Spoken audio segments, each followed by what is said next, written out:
Selamat siang anak-anak. Selamat siang, Ibu. Selamat siang, Ibu. Selamat siang, Ibu. Apa kabarnya ini semuanya? Kabar baik, Ibu. Baik, Bu. Kabarnya, ya. Walaupun kita ada di jam terakhir ya anak-anak, tapi tetap semangat ya. Iya, Bu. Semangat, Siap. Bu. Semangat. Pasti ada yang belum makan ya? Atau sudah makan? Ada yang sudah makan? Sudah, Ibu, sudah. Baik, ada juga teman kita yang sudah selesai sholat ya. Ya, ya anak-anak. Sebelum kita memulai pelajaran kita pada hari ini, Ibu minta ketua kelas ya, Pak Faisal, untuk berdoa membuka ada ketua kelas, silakan. Oke. Terima kasih dulu. Baik teman-teman, untuk lebih semangatnya kita belajar, marilah kita berdoa semoga apa yang kita pelajari hari ini bermanfaat buat kita dan masa depan kita. Berdoa silakan.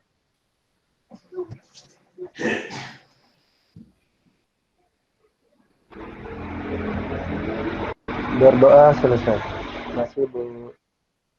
Ya, terima kasih Faisal. Ya anak-anak, sebelum kita belajar nanti Ibu akan mengabsen ya. Ibu lihat ini di layar ada semua hadir. Ketua kelas semua hadir ya ketua kelas? Satu mungkin Khalid belum muncul mungkin Ibu. Hmm. Ini baru masuk, itu Khalid baru masuk. Oh iya, Ya. Khalid sudah masuk ya. Berarti semua sudah hadir ya? Ya. Semua hadir Ya, hari ini ya. betul. Semua hadir. Ya. Ya, terima kasih anak-anak. Ya, selaku orang yang percaya kepada Tuhan, kita harus bersyukur ya, karena kita masih diberikan kesempatan. Kita diberikan kesempatan untuk kita masih bertemu, walaupun tidak secara langsung ya anak-anak, tetapi kita bisa saling bertatapan lewat media yang ada ya. Ibu lihat ini anak-anak semangat sekali ya. Walaupun jam-jam terakhir biasanya itu kita sudah mulai lapar dan sebagainya ya, tapi Ibu lihat ini masih semangat. Ya anak-anak, supaya supaya kelas kita ini tetap ada antusias dari anak-anak, kita akan membuat satu yel-yel ya anak-anak ya. Yel-yelnya seperti ini. Nanti anak-anak ikut ya, ikut sama Ibu. Ibu akan bilang semangat 2 kali. Itu semangat. Anak-anak akan bilang yo. Bisa ya anak-anak ya? Ya, bisa Bu, bisa. Jangan stres ya. Kebetulan ini lingkungan di sini, lingkungan kita hari ini memang lagi lingkungannya ekstrim sekali, jadi ada angin yang sangat kuat ini, panasnya, makanya kita harus semangat. Oke, yel-yelnya dimulai. Semangat. Yo. Bisa diikuti anak-anak? Kita sama-sama pada hitungan yang ketiga ya. Bisa, Bu. Ya, Tati ya, banyak. Wah, semangat sekali ya Tati ini. Ya, kita mulai ya. Pada hitungan yang ketiga. 1, 2, 3. Semangat. Yo. Mantap. Walaupun sudah hampir-hampir ini, tapi harus tetap semangat ya anak. Karena kalau dengan semangat maka pelajaran yang kita pelajari hari ini itu bisa benar-benar dengan baik. Oke anak-anak, pada kesempatan ini kita akan belajar tentang lingkungan dan perkandangan ternak ruminansia. Lingkungan dan perkandangan ternak ruminansia. Ya. Untuk pembelajaran kita ini ada indikatornya, yaitu yang pertama menjelaskan lingkungan kandang ternak yang sehat, bersih dan bebas polusi. Ya. Kemudian sebelum kita belajar jauh lebih lagi, maka Ibu akan memberikan motivasi bagi kita semua. Motivasinya seperti ini ya anak-anak. Pendidikan adalah tiket ke masa depan. Hari esok dimiliki oleh orang-orang yang mempersiapkan dirinya hari ini. Ya, jadi maksudnya anak-anak, ketika anak-anak mau memperoleh sesuatu yang baik di masa depan, maka kita mulai dari saat ini. Ya anak-anak ya, harus dimulai saat ini. Ketika tiket itu sudah di tangan kita, maka kita percaya bahwa kita semua pasti akan berhasil. Iya. Oke anak-anak. Siap, Ibu. Ya, Tatik. Ya, Bu. Siap semua Bu. ya. Ya. Iya. Iya anak-anak, kita langsung masuk ya untuk anak-anak bisa lihat di sini. Bisa terlihat ya di layarnya. Bisa Ibu, bisa. Bisa, Bu. Bisa, Bu. Apa yang terlihat di sini, Tatik? Apa yang terlihat ini? Itu yang satu kandangnya jelek, Bu. Yang satunya kandangnya bagus sekali. Iya, benar sekali. Kalau Nur Wahida, di dalam kandang itu ada apa-apa saja di kandang pertama dan kedua? Bisa diidentifikasi. Kandang yang kandang yang rumputnya hijau ini, Bu, konstruksinya bagus sekali. Kemudian pastinya ternak lebih nyaman. Kemudian pada kandang yang satunya lagi, sepertinya ternak tidak nyaman, Bu. Kemudian konstruksinya juga dibuat seadanya sehingga ya ada banyak kemungkinan nanti ya mungkin bisa menimbulkan penyakit dan sebagainya, Bu. Iya, benar sekali. Jawabannya Ibu Tatik sama Nur ya. Jawabannya sangat luar biasa dan itu sangat terlihat ya anak-anaknya di gambar ini sangat jelas. Ya, Ibu mereview lagi bahwa di kandang yang pertama itu memang terlihat sangat jelas, kandangnya bersih, kemudian kandang yang kedua itu terlihat kandangnya kotor ya. Bahkan di situ anak-anak bisa lihat itu seperti sapinya lagi mau minta tolong itu, kasihan. Itu Faisal, tolong dulu sapinya. Dia lagi minta tolong. Kasihan itu Faisal, tolongin. Tolongin ya, kasihan. Itu kelihatan sekali Ibu. Karena lingkungannya itu kurang bagus itu. Iya. Ya anak-anak, jadi dari apa? Dari kedua gambar yang anak-anak dilihat ini, kita bisa ini masalahnya. Masalah apa yang akan kira-kira apa yang berdasarkan gambar ini apa yang bisa anak-anak mencernanya untuk apa namanya? Mengambil satu kesimpulan ya. Ya anak-anak ya. Untuk itu anak-anak Ibu sudah membagi anak-anak dalam 2 kelompok seperti yang sudah untuk mengerjakan tugas LKPDE-nya. Ibu sudah membagi anak-anak dalam 2 kelompok dan di dalam kelompok itu juga ada sudah di-share ya soal-soalnya yang akan dikerjakan oleh anak-anak ya. Namun sebelumnya Ibu mau menyampaikan kepada anak-anak dulu untuk menguatkan sebelum anak-anak mengerjakan tugas LKPD-nya. Ya, anak-anak bisa dilihat juga ada gambar yang berikut ya. Pada gambar berikut ini juga terlihat ya.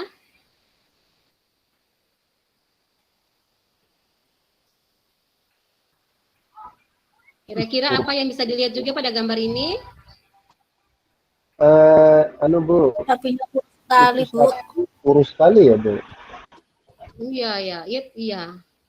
Sapinya kurus ya, Pak Faisal ya? Dietnya ketat, Bu, ya sapinya. Iya, biar kurus ya. Saking dietnya sampai tulang-tulangnya sudah kelihatan. Ya, kalau kita bandingkan dengan gambar yang pertama tadi bahwa dengan pemeliharaan yang tadi kandang yang tidak baik maka akan berdampak ya kepada ternaknya seperti ini. Berarti otomatis berhubungan dengan kesehatannya. Ya anak-anak ya. Jadi lingkungan kandang itu sangat mempengaruhi ya.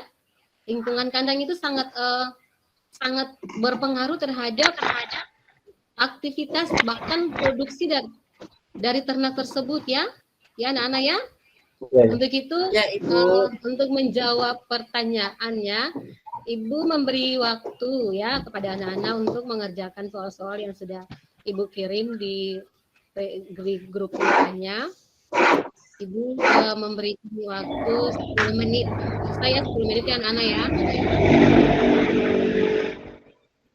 Ya, Bisa? Ibu, ya. Iya, iya.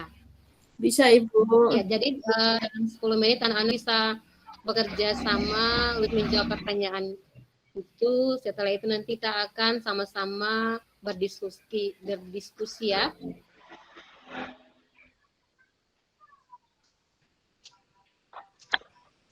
Ya, anak-anak dalam pengerjaannya mungkin ada yang belum paham atau belum ini boleh ditanyakan langsung kepada Ibu, ada masalahnya di mana, boleh tanya ya. Silakan ya anak-anak ya.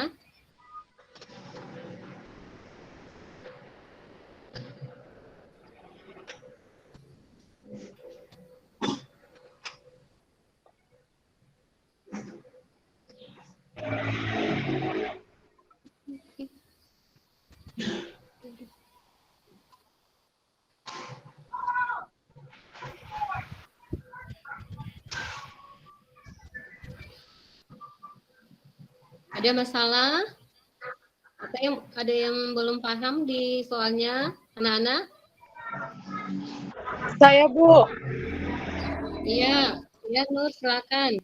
Ya, di soal nomor 2 itu Bu, saya kesulitan untuk dapat referensinya Bu. Mungkin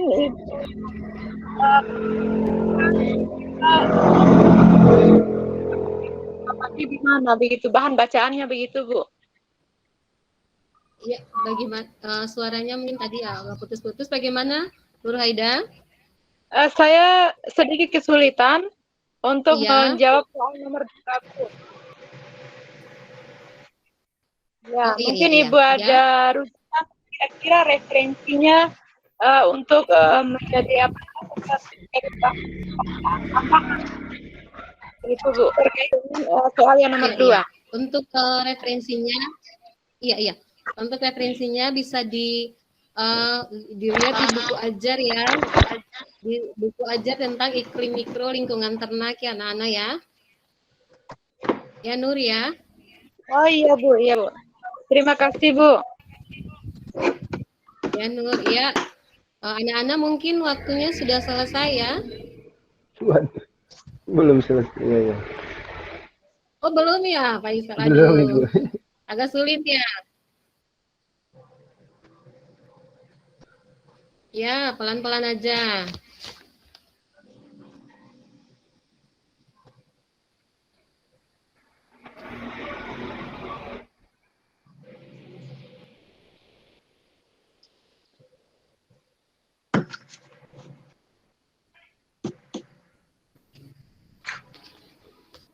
Iya. Mas lagi 2 menit ya anak-anak ya.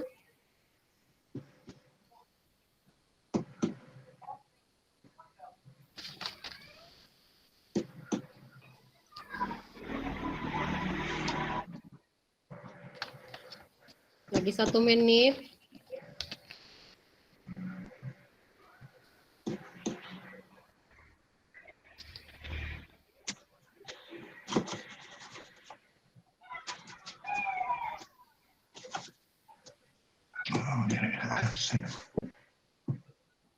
Iya, anak-anak sudah ya? Sudah bisa ya? Sudah Ibu. Ya. Ya, anak-anak kalau sudah ada soalnya yang sudah Ibu kirim itu boleh dari kelompok 1 yang pertama ya, membaca soalnya kemudian menjawabnya. Kemudian nanti dari kelompok 2 ya, yang sudah dibagi boleh menanggapi atau memberi saran. Ya. Untuk kesempatannya disilakan ya untuk kelompok 1. Di situ ada Ibu, siap Ibu. Ya. Silakan Bu Nur.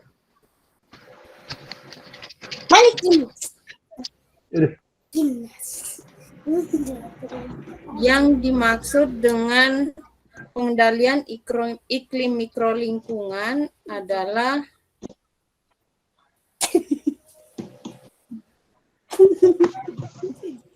mengendalikan atau mengatur keadaan suhu dan kelembapan. Iklim mikro ini mempengaruhi keadaan ternak baik secara langsung maupun tidak langsung.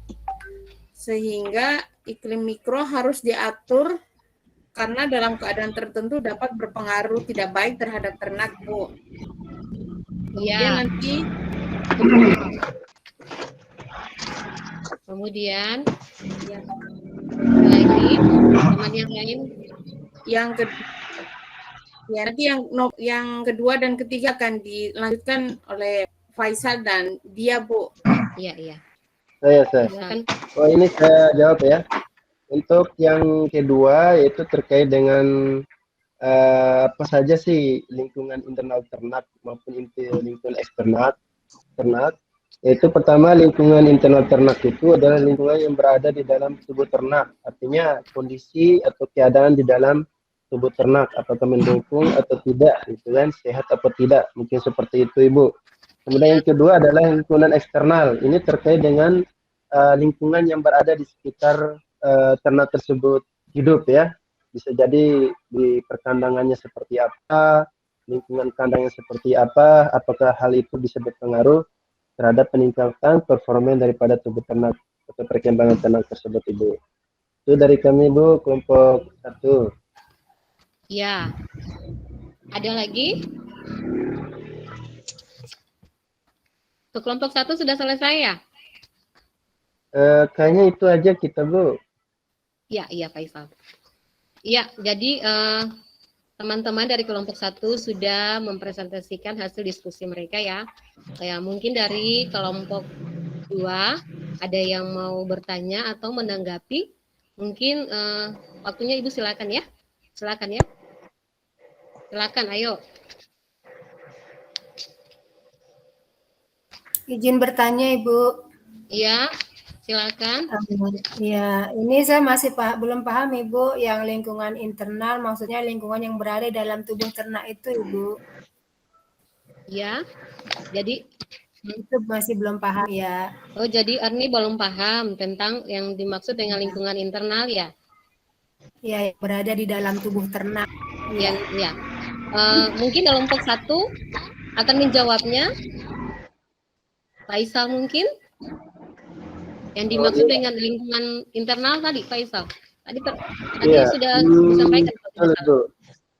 Ya, memang saya belum melihat secara utuh ya referensi dari pembelajarannya Ibu. Tapi menurut saya sih kalau lingkungan internal itu bisa juga terkait dengan pakan apa yang dimakan oleh ternak. Kemudian dari kesehatan ternak itu seperti apa. Kemudian mungkin kondisi tubuh ternak juga itu seperti apa. Dari yang dari sisi lingkungan internal itu mungkin itu yang bisa saya jawab, Ibu.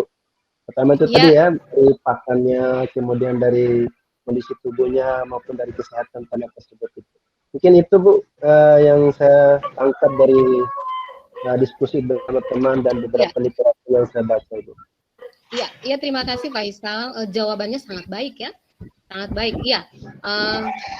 Ya seperti itu Erni ya. Jadi yang dibilang lingkungan internal berarti sesuatu yang berasal dari dalam ternak itu. Ya. Jadi yang berhubungan dengan kebutuhan makannya, ya. Kebutuhan yang terjadi dalam tubuh ternak itu. Jadi bisa berhubungan dengan kalau lingkungannya tidak baik berarti otomatis kalau berdasarkan yang tadi gambar yang tadi Anda lihat di atas itu berarti kita bisa lihat bahwa dengan lingkungan internalnya itu juga dia sangat berpengaruh terhadap dia punya produksi, ya.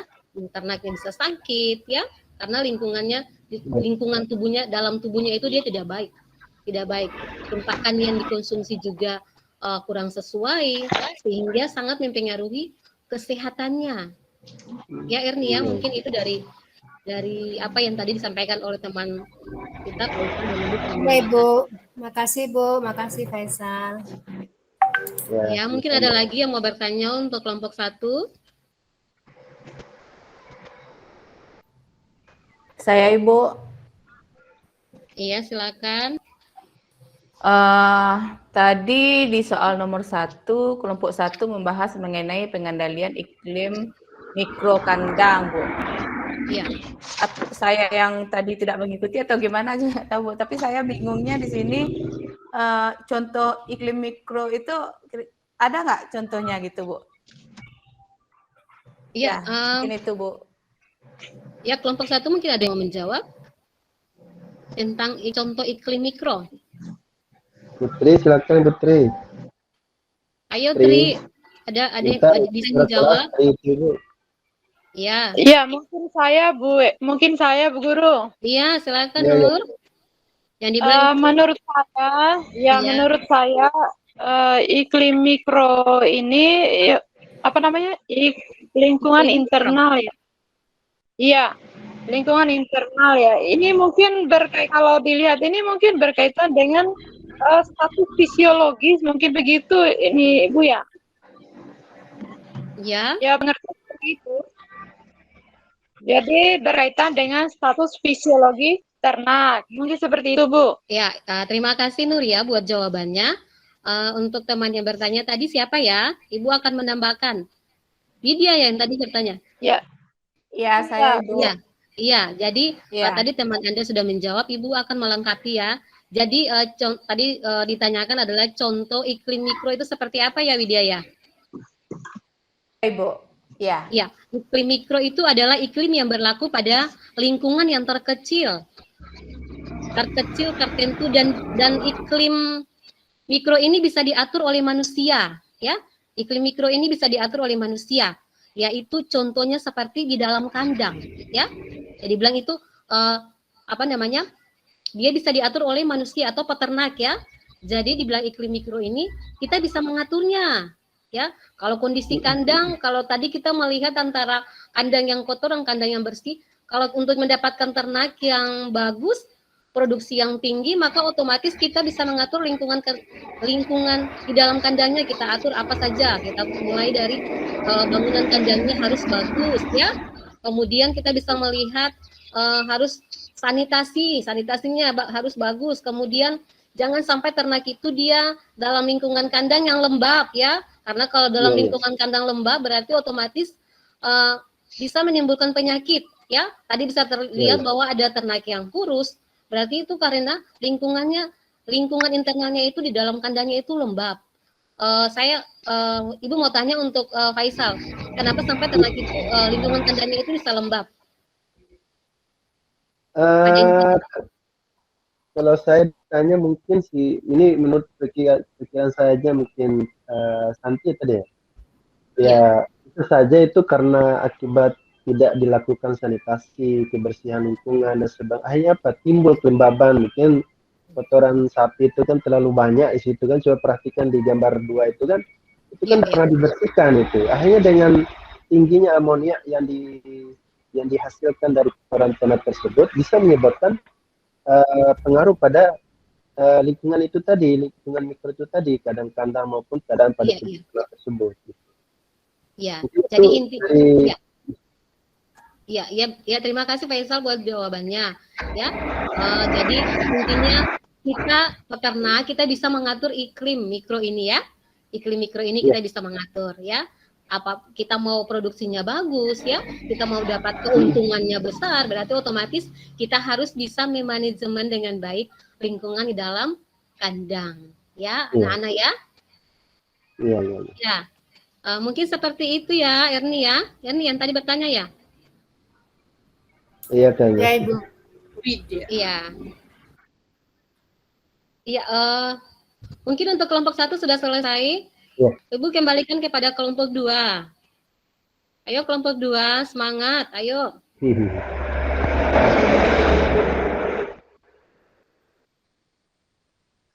Kelompok 2 bisa mempresentasikan hasilnya.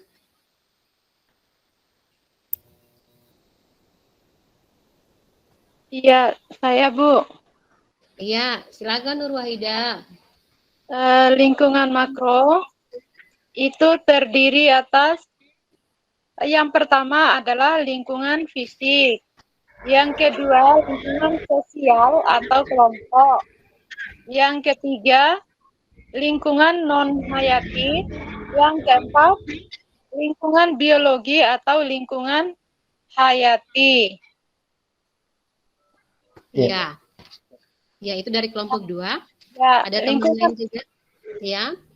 Ya, Selain itu, lingkungan hayati itu adalah lingkungan yang berkembang. Sedangkan lingkungan non hayati adalah lingkungan yang tidak berkembang. Mungkin itu aja Bu dari kelompok 2. ya. Ya, terima kasih kelompok 2 atas hasil presentasinya. Ya, waktunya Ibu kembalikan lagi kepada kelompok 1. Ada pertanyaan atau ada tanggapan? Silakan. Saya Bu, saya kurang jelas tadi. Bisa Ya. Bu, saya Ya, minta izin? Fikral. Itu maksudnya lingkungan yang berkembang dan tidak berkembang itu seperti apa itu? Bisa dijelaskan kelompok 2? Ya, kelompok 2, Nur Wahida bisa jelaskan yang dibilang apa tadi Pak Faisal? Iya. Yang berkembang dan tidak berkembangnya. Iya, itu hayati dan apa tadi itu kan? Itu maksudnya kan berkembang atau satu lagi lingkungan yang tidak berkembang. Itu seperti apa itu? Bisa dijelaskan mungkin biar kita juga paham.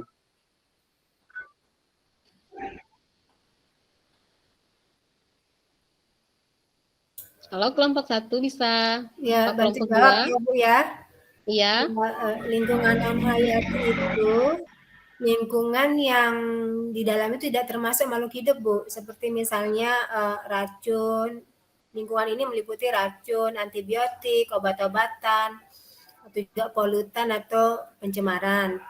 Selain itu juga debu. Itu termasuk lingkungan non hayati Bu. Di luar makhluk hidup. Nah, kalau lingkungan hayati itu disebut juga sebagai lingkungan biologi, di mana bisa berasal dari makhluk hidup seperti parasit, manusia, tanaman, atau predator. Itu Ibu. Iya. Iya, Faisal, bagaimana Faisal atas jawaban dari temannya tadi? Iya, cukup jelas Ibu, cukup jelas.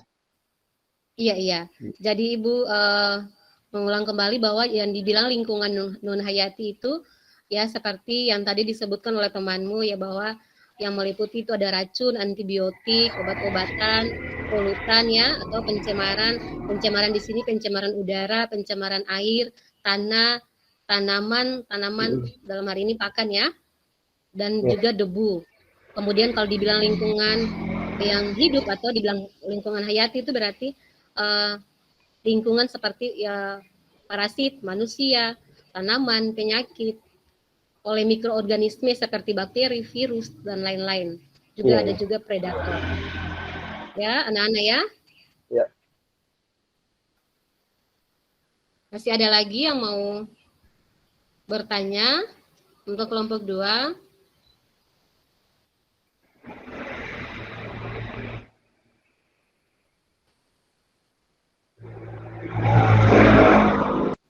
Lingkungan sosial itu Bu masih belum paham Ibu.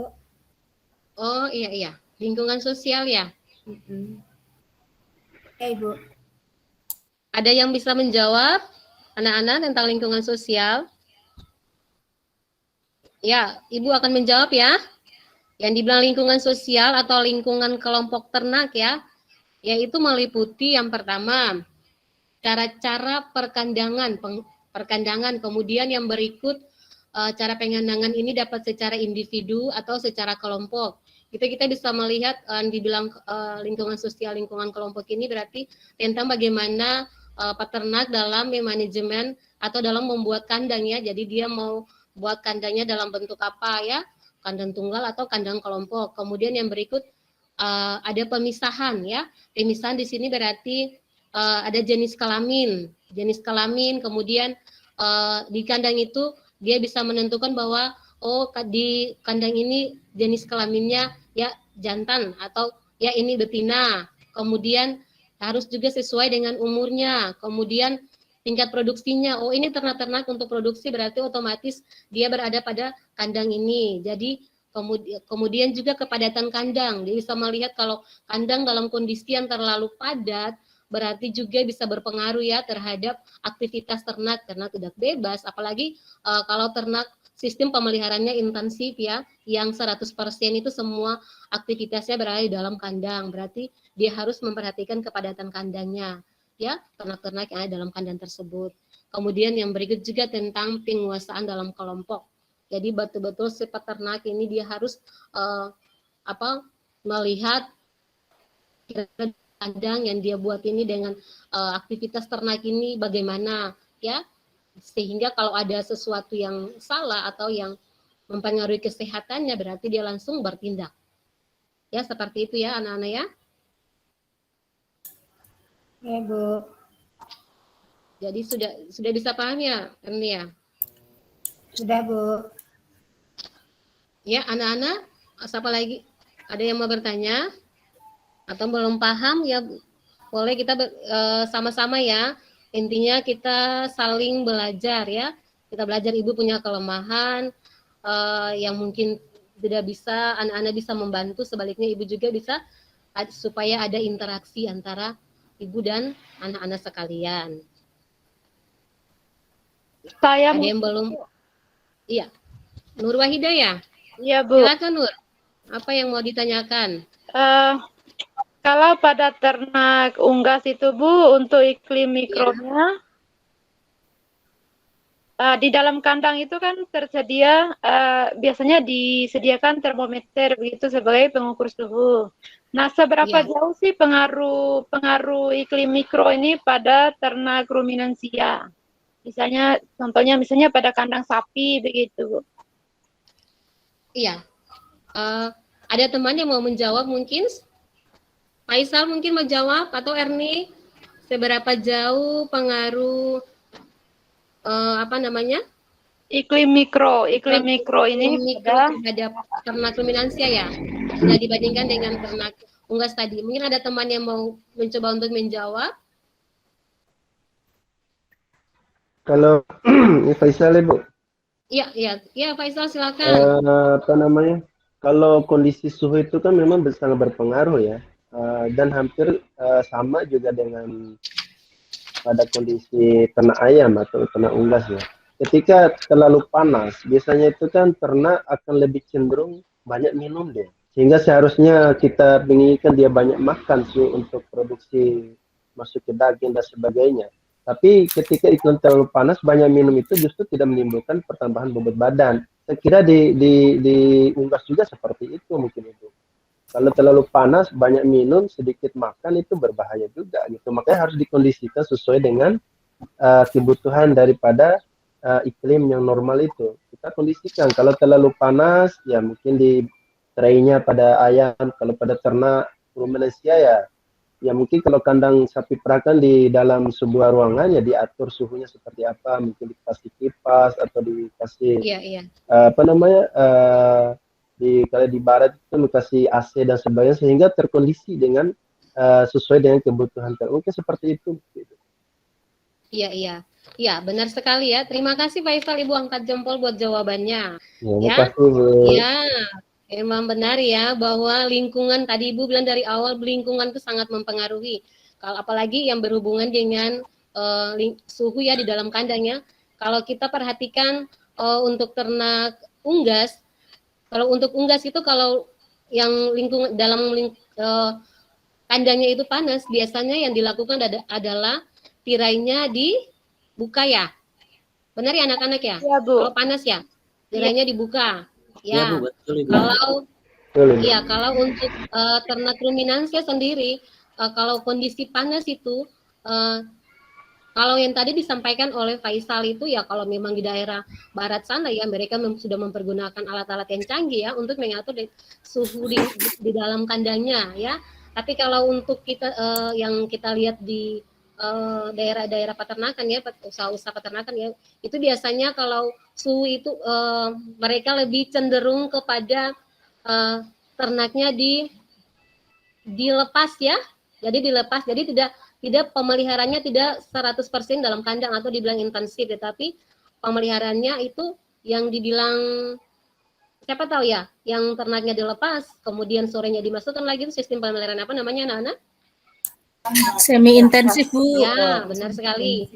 Jadi jadi otomatis pagi setelah peternak itu dia melihat bahwa rumputnya sudah mulai agak kering, jangan langsung ketika pagi ternaknya langsung dilepas ya, karena Kalau dengan rumput yang basah di lingkungan ternak, otomatis ketika ternak dia akan merumput, itu bisa mengganggu kesehatannya ya untuk si pagi. Jadi biasa dia akan melihat, oh ini kondisi lingkungannya seperti ini, berarti ternaknya bisa dilepas. Kemudian ternak itu juga dia bisa suhu tubuhnya, dia bisa mengatur suhu tubuhnya sendiri ya. Jadi dia bisa dari dalam tubuhnya yang tadi bilang lingkungan dalam itu internal, dia bisa mengatur ya. Dia bisa mengatur tentang suhu tubuhnya. Jadi ketika panas itu dia ketika panas itu memang kita lihat bahwa ternak itu dia akan kebanyakan minum, dan memang itu sangat berpengaruh terhadap dia punya pertumbuhan ya. Jadi sebaiknya ternak itu kita harus perhatikan juga ketika dia dalam keadaan ini dia ada panas, berarti kita bisa melihat bahwa ternak itu dia akan ada di bawah pohon ya, bawah pohon yang rindang.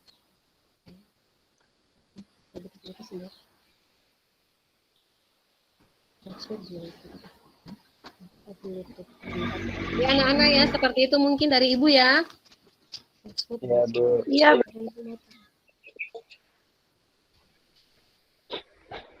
Masih ada lagi yang mau bertanya, silakan. Saya, Bu. Ya. Widya, Bu. Iya. Widya silakan. Ini menyambung dari yang disampaikan teman saya tadi, Faisal. Tapi saya masih bingungnya di sini, Bu. Dari mana kita tahu kalau iklim mikro atau iklim kandang itu sudah sesuai dengan yang dibutuhkan ternak, khususnya ruminansia gitu, Ibu? Itu masih yang saya bingungkan. Bagaimana? Ya, terima kasih, Bu. Iya.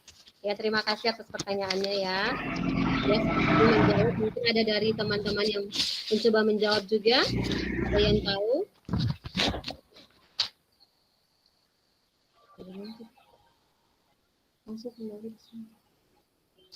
Ada yang bisa?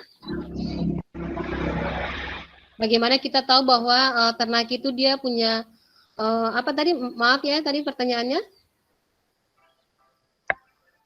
Dari mana kita bisa tahu kalau iklim mikro atau iklim kandang itu sudah sesuai dengan kebutuhan ternaknya, khususnya ruminansia, Ibu? Iya, Ibu akan mencoba untuk menjawabnya. Kita akan mengetahuinya ketika kita melihat bahwa ternak itu dia merasa nyaman atau tidak.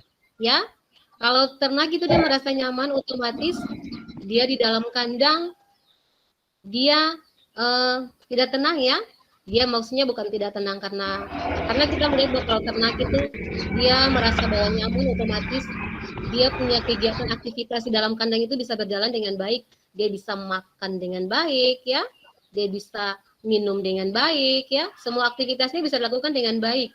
Sehingga kalau kita bisa melihat secara kasat mata, oh ternyata ternak ini dia dalam keadaan seperti ini, dia makannya bagus ya.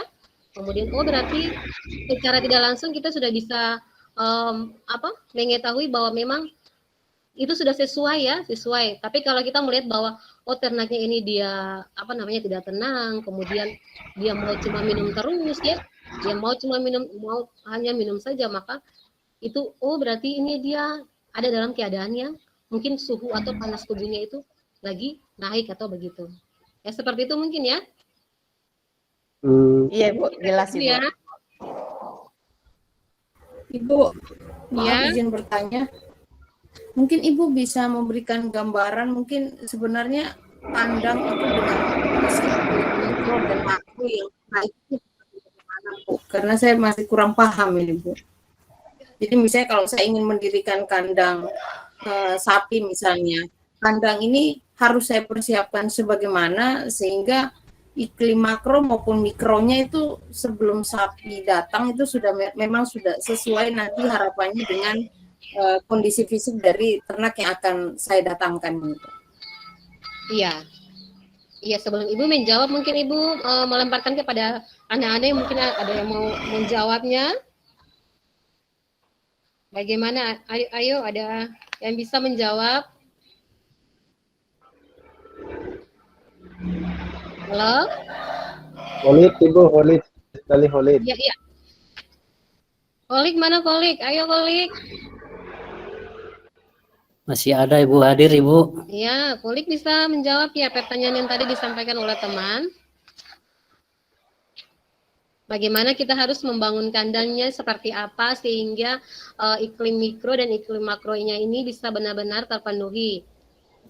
Kira-kira seperti apa, Kolik ya? Bangunan kandangnya itu, Ibu, Ya. mungkin sama seperti di Unggas bahwa memang agak jauh dari pemukiman penduduk. Kemudian yang terpenting mungkin ventilasinya, Bu, diperbaiki. Ya, ventilasi. Apalagi? Ventilasinya diperbaiki, Bu. Kemudian struktur lantainya juga, Bu, diusahakan bagus supaya jangan sampai ada genangan. Iya. Sehingga kalau ada genangan kan merusak, Ibu. Yang ada justru unsur-unsur apa yang ada justru tidak enak atau bau di dalam kandang, Ibu. Iya. Iya, masih ada lagi? Sudah? Cukup, Bu. Teman-teman mungkin ada yang bisa lengkapi, Bu. Iya, teman-teman yang lain mungkin ada mau menambahkan tentang bagaimana supaya iklim mikro dan iklim makro ini bisa terpenuhi dengan cara membangun kandang seperti apa? Yang tadi sudah disampaikan oleh teman Anda itu sangat baik ya, sangat bagus ya. Ya. Bisa mungkin saya tambahkan dikit, Ibu. Iya, Faisal, silakan Faisal. Iya betul sekali ya, kondisi lingkungan itu sangat berpengaruh pada ternak gitu kan. Lantas apa sih yang ideal dari kondisi kandang itu sendiri? Memang ada aturannya di dalam kandang itu, suhu normal buat ternak itu seperti apa gitu kan? Iya. Mungkin seperti itu, ada aturannya. Saya lupa berapa suhu kandang yang bagus, kemudian juga kelembaban yang normal, yang bagus itu seperti apa. Mungkin pada itu juga bisa diatur dengan menggunakan sistem kandang kandang tertutup atau kandang terbuka. Di situ bisa kita lihat kalau umpamanya daerah panas biasanya harus dibuka dia sistem kandangnya modelnya gitu. Dan kalau daerahnya terlalu dingin itu biasanya harus ada kandang tertutup gitu. Iya. Suaranya hilang ya? Halo? Halo, iya Bu. Iya. Ya, jadi yang tadi dijelaskan oleh kedua teman itu benar sekali ya. Ya, jadi kandang itu untuk supaya kita bisa memenuhi yang tadi ya iklim mikro sama iklim makro yang paling yang dijelaskan oleh kedua teman tadi itu sudah sangat benar ya. Terima kasih buat jawabannya. Di sini cuma Ibu mau menambahkan ya, kalau kita mau membuat kandang untuk supaya dua kebutuhan tadi bisa terpenuhi, maka kita harus memperhatikan syarat-syarat kandang yang benar ya. Syarat kandang yang benar, di mana dalam membangun kandang kita harus memperhatikan yang pertama jaraknya dari pemukiman ya, dari pemukiman penduduk. Jangan sampai ketika kandang itu kita bangun, kita menjadi sesuatu yang tidak enak ya sama masyarakat. Jadi kita harus tahu bahwa ada aturannya, ada undang-undangnya ya, yang mengatur tentang undang-undang peternakan itu yang mengatakan bahwa jarak dari pemukiman ke kandang itu harus berapa meter ya, sekitar 10 meter ya kalau tidak salah ya. Kemudian dalam konstruksi kandangnya pun kita harus perhatikan. Konstruksi kandang kita melihat dengan lingkungan atau keadaan di sekitar kita ya. Oh, berarti saya harus membangun kandangnya seperti apa. Kalau jangan sampai kita membangun kandang yang rendah ya, harus di tempat yang tinggi supaya ketika drainasenya itu bisa berjalan dengan baik ya. Karena kalau kotoran bahkan air urinnya itu tidak ini dengan baik, maka itu bisa menimbulkan penyakit ya untuk ternak, bahkan juga untuk peternak, bahkan juga untuk masyarakat di sekitar. Jadi kita memperhatikan kesehatan juga dari masyarakat, kita perhatikan juga kesehatan dari ternak tersebut. Kemudian juga yang tadi disampaikan oleh teman yang tadi ya, lantai kandang diperhatikan. Jangan sampai kalau lantainya tidak ada genangan air itu bisa menimbulkan penyakit ya. Ketika kandangnya lembab, yang tadi Ibu jelaskan bahwa kandangnya lembab, di situ cacing itu sangat suka daerah yang lembab ya. Dia akan hidup di sana dan dia akan istilahnya dia akan senang, dan ketika itu terkontaminasi dengan ternak, maka ternak itu dia bisa yang tadi menyebabkan dia kurus tadi itu ya. Jadi kita di sini kita harus betul-betul memanage ya kondisi lingkungan kandang seperti apa, kemudian kita juga harus memperhatikan dengan lingkungan di sekitar kita. Ya, karena kita tidak hidup sendiri ya, kita hidup dengan banyak orang atau hidup sosial ya, jadi kita harus memperhatikan itu. Tadi disampaikan oleh teman kita Faisal ya, yang mengatakan bahwa tentang pengaturan suhu. Ini anak-anak bisa lihat ya di slide itu beberapa faktor yang mempengaruhi suhu tubuh normal pada sapi. Umur suhu tubuh pada pedet itu 38 ya, 0,5 sampai 39,5 derajat Celcius. Jadi untuk kita harus mengetahui bahwa dia punya suhunya seperti ini. Itu untuk pedetnya seperti itu. Kemudian sapi muda juga suhu tubuhnya itu diperkirakan 38,0 sampai 39,5 ya derajat Celcius, dan pada sapi dewasa 38,0 sampai 39,0 derajat Celcius. Ya. Ini Ibu dapatkan dari sumbernya itu dari itu ya, ada di situ.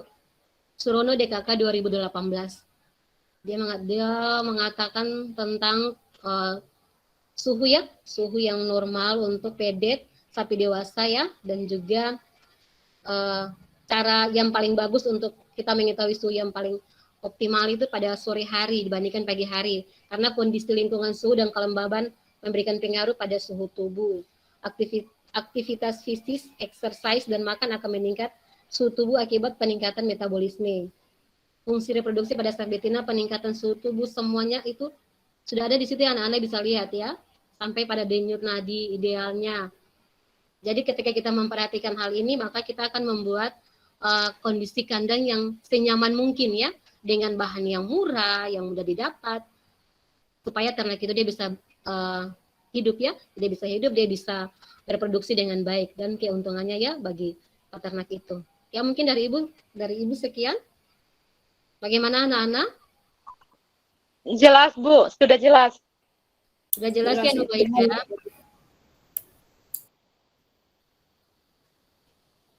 Jadi untuk hari ini siapa ada lagi yang mau bertanya, anak-anak yang belum paham boleh kita sama-sama diskusi ya, kita sama-sama belajar ya anak-anak ya.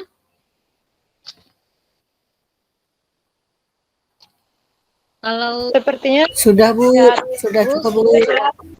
Iya, kalau sudah maka sudah jelas ya Faisal ya. Ya. Terima kasih ya anak-anak ya. Terima kasih sudah saling membantu dalam berdiskusi dengan baik. Jadi di akhir dari pelajaran kita hari ini, menurut anak-anak kesimpulannya apa? Ayo, siapa yang bisa menyimpulkan dari apa yang tadi kita pelajari? Erni mungkin? Ya Ibu, sebentar. Saya izin Bu. Ya, silakan.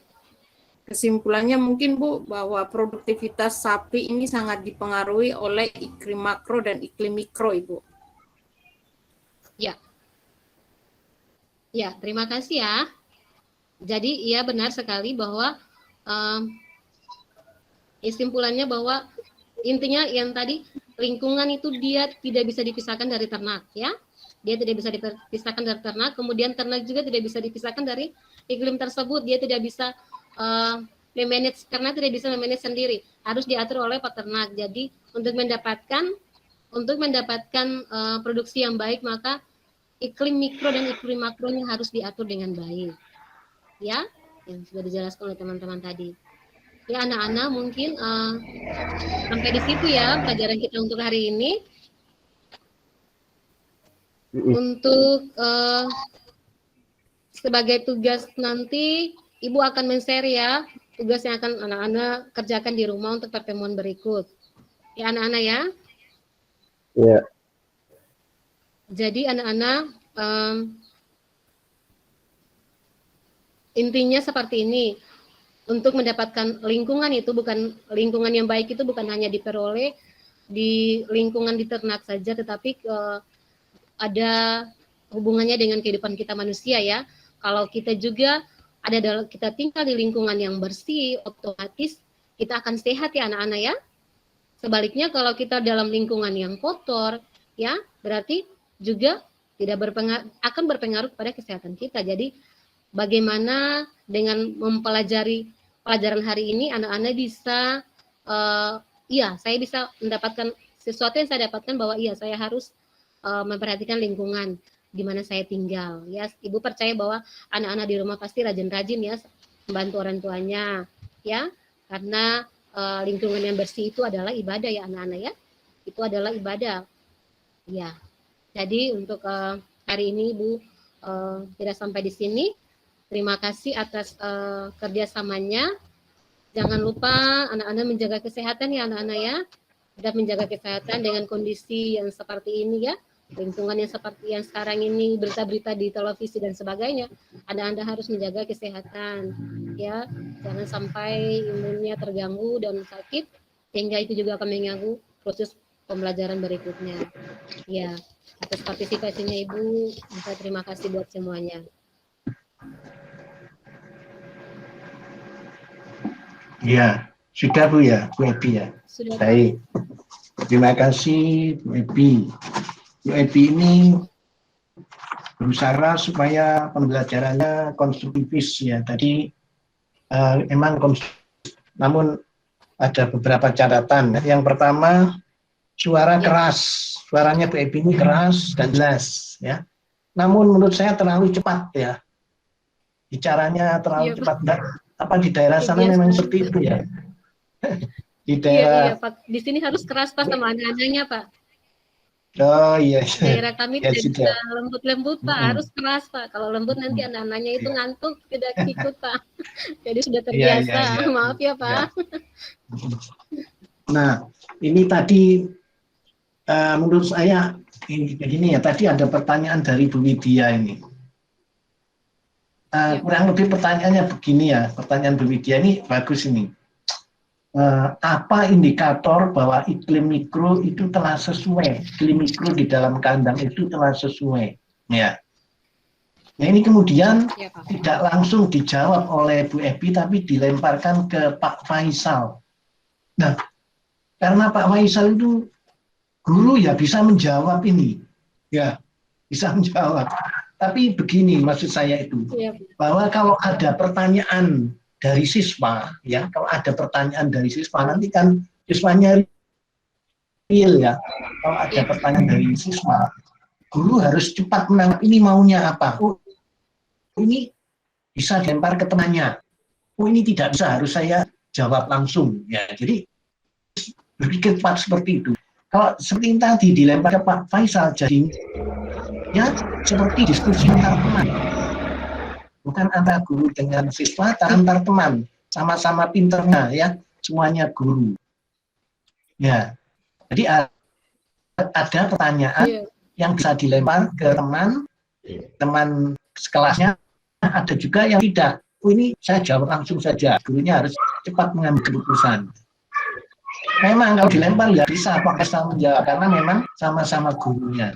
Ya, ya kemudian jawaban dari Bu Ebi soal indikator yang ditanyakan oleh Bu Widya menurut saya kurang pas ya. Saya memang tidak mengajarkan SMK, tapi logikanya begini.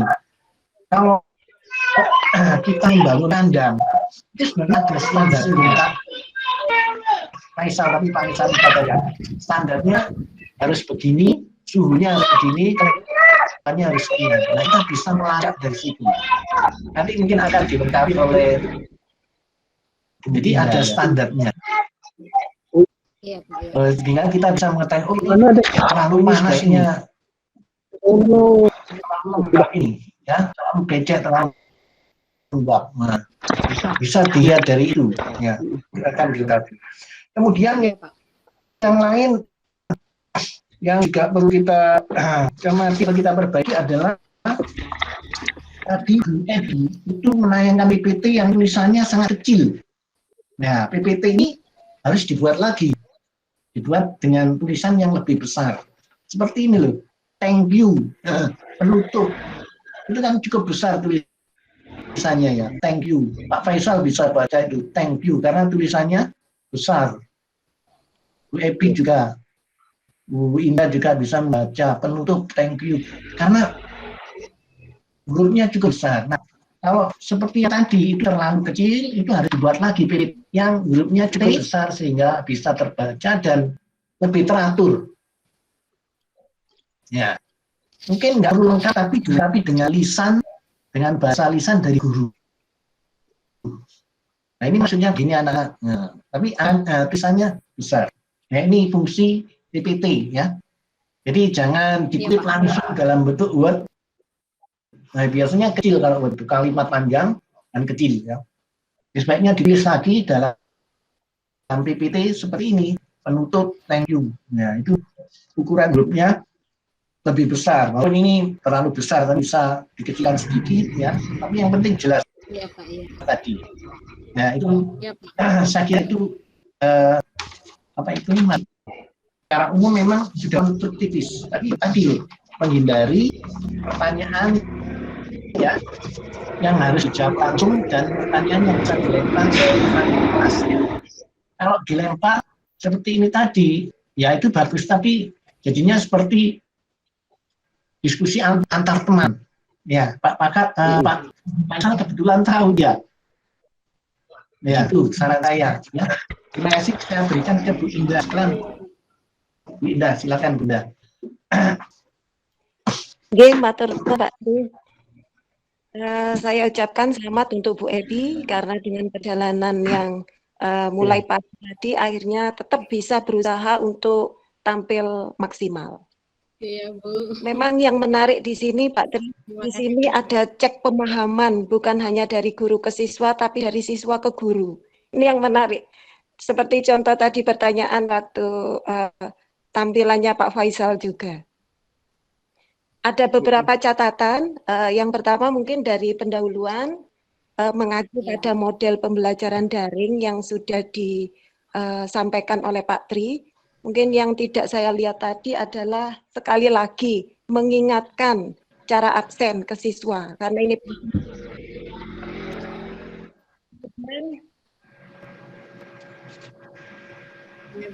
Bu Ebi mungkin karena satu dan lain hal tidak bisa menampil on cam, tidak bisa on cam. Kita memahami ya sampai ada tiga PC yang connect ke Gmeet ini. Iya, Bu. Dan mungkin karena oleh kelas alam ya Bu ya, angin dan sebagainya. Iya, Bu. Pas sekali dengan materi yang Ibu angkat yaitu tentang perkandangan.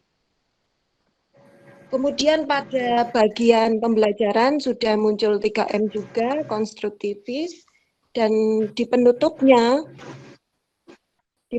tadi masih belum menyampaikan tugas atau kegiatan yang akan dilakukan di pertemuan. Disampaikan oleh Pak Tri tadi mengenai pertanyaan Bu Widya, mungkin kalau menurut saya begini Pak Tri, ini justru bentuk konstruktivisnya Bu Ebi Pak, karena saya salut sekali setelah dibawa ke sana observasi dari pendapat siswa ya yang kebetulan siswanya top semua sehingga bisa memberi pendapat. Tapi endingnya Bu Ebi bisa memberikan jawaban yang pas juga yaitu ukuran ternak yang nyaman itu dilihat dari tingkah lakunya, di mana ternak tersebut akan menunjukkan respon tubuh dengan suhu yang normal. Karena keterkaitan antara iklim makro dan iklim mikro itu sangat relatif sekali, Pak. Dipengaruhi oleh ketinggian tempat, kemudian radiasi matahari, kecepatan angin, dan suhu di lokasi atau daerah yang sama pun ketinggian tempat yang berbeda itu nanti akan sangat menentukan bagaimana cara membuat iklim mikro kandang. Nah ini sangat mempengaruhi sekali dalam membangun kandangnya. Bagaimana kandangnya dibuat terbuka atau semi terbuka, kemudian termasuk letaknya membujur dari barat ke timur atau dari mana, ini sangat mempengaruhi sekali. Yang pada intinya tolok ukur yang utama adalah ternak itu menunjukkan respon tubuh yang normal. Sebetulnya kalau di ayam itu nanti dilihat tingkah lakunya, penyebarannya bagaimana. Merata atau mengumpul atau berpencar atau bagaimana. Intinya di situ. Untuk indeks kenyamanan kandang itu relatif sekali karena sangat dipengaruhi oleh iklim makro. Begitu Pak Tri dari saya. Kalau ada kurang lebihnya mohon maaf, mungkin bisa ditambahkan atau diluruskan oleh Pak Tri. Terima kasih. Ya, baik Bu Evi, Bu Indah, terima kasih ya. Jadi memang yang lebih tahu materi Bapak Ibu sekalian, tapi yang penting tadi usahakan kalau nanti apa itu PP ya seperti itu ya, kita akan menghadapi siswa-siswa yang mungkin tidak tahu banyak seperti peer teaching nih, di mana siswanya adalah teman kita sendiri. Jadi perlu upaya keras atau kreativitas dari Bapak Ibu supaya siswanya itu ikut terlibat dalam diskusi. Ya, baik, terima kasih. Selanjutnya